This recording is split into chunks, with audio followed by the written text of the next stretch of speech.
Video को like करके आगे शेयर जरूर कर देना। मामले में मेरा अल्लाह फरमाता है रोजा मेरे लिए है और मैं ही उसकी जजा हूं। हर अमल की जजा जन्नत है, रोजे की जजा खुदा की जात है। इसीलिए आका फरमाते हैं रोजेदार को दो खुशी है, एक तो इफ्तार के वक्त, दूसरा लिकाए रहमान के वक्त, खुदा की जियारत के वक्त। सहाबा ने पूछा आका हम अल्लाह की जियारत कैसे करेंगे? आका फरमाते जैसे तुम आसमान पे चांद देखते हो बिला तमसील, उसी तरह तुम खुदा की जियारत किया करोगे। ये रोजेदारों की शान है। आज के रोजे क्या है? जिसमें झगड़ा, जिसमें गीबत, जिसमें चुगली, जिसमें फसाद। रोजे को आदत मत बनाओ, रोजे को इबादत बनाओ। एहसास मिट गया, इबादतों का एहसास मिट गया, गुनाहों का एहसास खत्म हो गया। जब तक के लोगों में गुनाहों का एहसास जिंदा था वो इबादत करके भी अल्लाह से डरते थे, वो इबादत करके भी रब की बारगाह में आंसू बहाते थे कि मौला मैं तो हक अदा न कर सका। लेकिन आज एहसास नहीं है, इसलिए लोग हंसते हंसते इफ्तार करते हैं। हालांकि सहाबा का मामूल था जब इफ्तार का वक्त आता वो हाथों को उठा करके रोते और कहते मौला रोज़ा तो चला गया लेकिन रोज़े का हक ना अदा हो सका। आंसू बहाते, डरते। लेकिन आज ऐसा कुछ भी नहीं है। हमारी सारी नियतें तो दस्तरखान पे लगी होती है इफ्तार के वक्त। आइए एक बात निकल आई, एहसास गुनाह। क्या है एहसास गुनाह? आका ने फरमाया ना कि जब रमजान शरीफ का हक ज़ाय कर दोगे तो अल्लाह तुमसे इज्जत को छीन लेगा, तुम जलील और रुस्वा हो जाओगे। एहसास खत्म है गुनाह का। इसीलिए रमजान शरीफ में भी गुनाह करते हैं, और गुनाह कर रहे हैं तो जलील हो रहे हैं। एहसास किसे कहते हैं? एहसास यह है कि मैंने क्या किया। छोटे से गुनाह को बड़ा समझना, मैंने क्या किया। एक खातून बारगाह रिसालत में आई और अर्ज किया या रसूल अल्लाह मुझसे जिना हो गया है, मैंने बहुत बड़ा जुर्म कर लिया है, आप मुझ पे हद लगा दें, हद जारी कर दें ताकि मैं गुनाह से पाक हो जाऊं। अल्लाह के हबीब ने एहसास से गुनाह देख करके फरमाया कि जा, अभी तेरे पेट में बच्चा है, तेरे जुर्म की सज़ा तेरे पेट के बच्चे को नहीं दी जा सकती। अगर तुझ पे हद लगेगी तो वो बच्चा भी ख़त्म हो जाएगा। जब बच्चा पैदा हो जाए उसके बाद आना। बच्चा पैदा हो गया तो वो लेकर के आई। आका फरमाते हैं तेरी जान चली जाएगी तो इसकी परवरिश कौन करेगा, इसको दूध कौन पिलाएगा? जा इसको दूध पिला उस वक्त तक जब तक ये खाने न लगे। वो बच्चे को 2 साल तक दूध पिलाती रही और जब बारगाह रिसालत में आई तो बच्चे के हाथ में रोटी का टुकड़ा दे करके आई। बच्चा रोटी खा रहा था। अर्ज़ की आका मुझ पे हद जारी करें ताकि मेरा गुनाह जो मेरे दामन पे लगा है वो धुल जाए। हुजूर ने 3 मरतबा उसको अपने दरवाजे से टाला।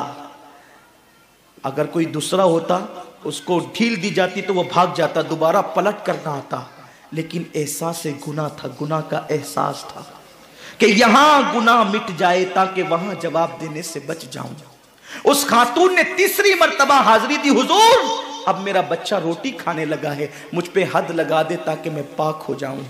अल्लाह के हबीब ने फरमाया अल्लाह की बंदी, जब अल्लाह ने तेरे जुर्म पे पर्दे डाल दिए थे तो तूने इजहार जुर्म क्यों किया? अब चूंकि तू जुर्म का इजहार कर चुकी है, इकबाल गुनाह कर चुकी है, अब तुझ पे हद लगाई जाएगी। और उसको संगसार कर दिया गया। जब वो मर चुकी और उसको दफन कर दिया गया तो किसी ने कहा कितनी बदबख्त थी वो औरत जिसने रसूल पाक के दौर में मुंह काला किया। मेरे नबी ने फरमाया तो उसका गुनाह देखता है तो उसका एहसास से गुनाह नहीं देखता। उसने ऐसी तौबा की है, अगर उसकी तौबा 70 जहन्नमियों पे तकसीम की जाती तो अल्लाह उनको भी जन्नत अता फरमा देता। आकाए करीम सल्लल्लाहु अलैहि वसल्लम फरमाते हैं जो रमज़ान शरीफ में गुनाह कबीरा करते हैं। अब गुनाह कबीरा की बहुत बड़ी तारीफ है, उसको नहीं बयान करूंगा, लेकिन जो गुनाह कबीरा बड़ा गुनाह करते हैं, पहली बात तो चूंकि मेरा मसलक सूफिया है, सूफिया से किसी ने पूछा कि गुनाह बड़ा क्या है? इमाम गजाली फरमाते हैं ना कोई गुनाह छोटा है ना कोई गुनाह बड़ा है। बात तो ये है जिस गुनाह पर खुदा तेरी पकड़ कर ले वही गुनाह सबसे बड़ा है। और जिस नेकी पर खुदा तुझे बख्श दे वही नेकी सबसे बड़ी है। किसी गुनाह को छोटा समझ के मत करो, पता नहीं वो किस गुनाह पे नाराज हो जाए।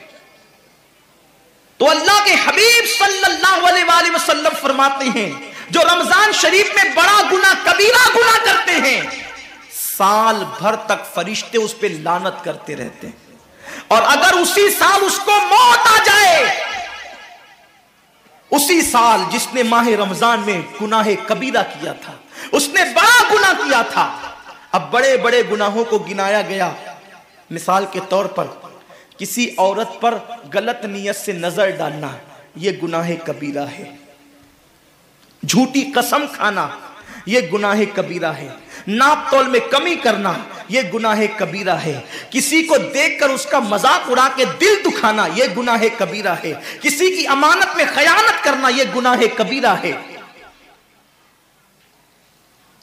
मां बाप का दिल दुखाना, यह गुनाह कबीरा है। कुफ्र करना, यह गुनाह कबीरा है, बल्कि अकबरुल कबायर है। 70 की फहरिस्त इमाम सुयूती ने गिनाई है। और फिर 70 की फहरिस्त गिनाने के बाद फरमाते हैं 70 पर, यानी 1 2 3 4 वाला 70 नहीं, बल्कि अल्लाह के हबीब ने यहां जो 70 फरमाया है, ये 70 गिनती वाला 70 नहीं है, बल्कि कसरत बताने के लिए 70 है। जैसे कि हम कहते हैं ना, मैंने तुझे 50 बार समझाया तू नहीं माना, मैं 100 बार तेरे घर आया तू नहीं मिला। तो इसका मतलब ये नहीं कि 99 के बाद एक जो मिला करके आता है वो 100 नहीं, गिनती का 100 नहीं। यहां 100 बताना कसरत बताने के लिए है, यहां 50 कहना कसरत बताने के लिए है। तो अल्लाह के हबीब फरमाते हैं 70 बड़े गुनाह है, यानी इतनी तवील तादाद में इतनी कसरत से है बड़े गुनाह कि तुम उनको शुमार नहीं कर सकते। बस इतना कि जिस गुनाह पे खुदा नाराज हो जाए वो बड़ा गुनाह। तो जिसने रमजान शरीफ में कसदन बड़ा गुनाह किया, कसदन, नमाज को छोड़ना भी गुनाह है कबीरा है, नमाज को तर्क करना भी गुनाह है कबीरा है। मेरे आका सल्लल्लाहु अलैहि वसल्लम के दीवानों, खेल कूद में वक्त को जाय करना, वक्त का जिया, यह भी गुनाह है कबीरा है। आका फरमाते हैं जिसने रमजान शरीफ में गुनाह कबीरा किया, उस रमजान से लेकर आने वाले रमजान शरीफ तक फरिश्ते उस पर लानत करते हैं। ये लानत क्या है? लानत समझते हैं? लानत का मतलब यह है जिस पे लानत पड़ी वो हमेशा के लिए अल्लाह की रहमत से दूर हो गया। इंसान की लानत क्या है? इंसान की लानत, एक जानवर पर हुजूर अलैहिस्सलातु व तस्लीम किसी सहाबी के जानवर पर बैठे थे, वो धीरे चल रहा था। किसी ने कह दिया कि इस पे लानत हो, ये धीरे चलता है। हुजूर अलैहिस्सलाम ने उस जानवर के नीचे उतरकर फरमाया जिस पे लानत कर दी गई, मैं उस जानवर पे सवारी नहीं कर सकता। ये एक इंसान की लानत का असर है। जिस पे मासूम फरिश्ते लानत करे उसका अंजाम क्या होगा, वो भी 1 2 लानत नहीं। वीडियो अगर अच्छा लगा हो तो लाइक करके आगे शेयर ज़रूर कर देना। अल्लाह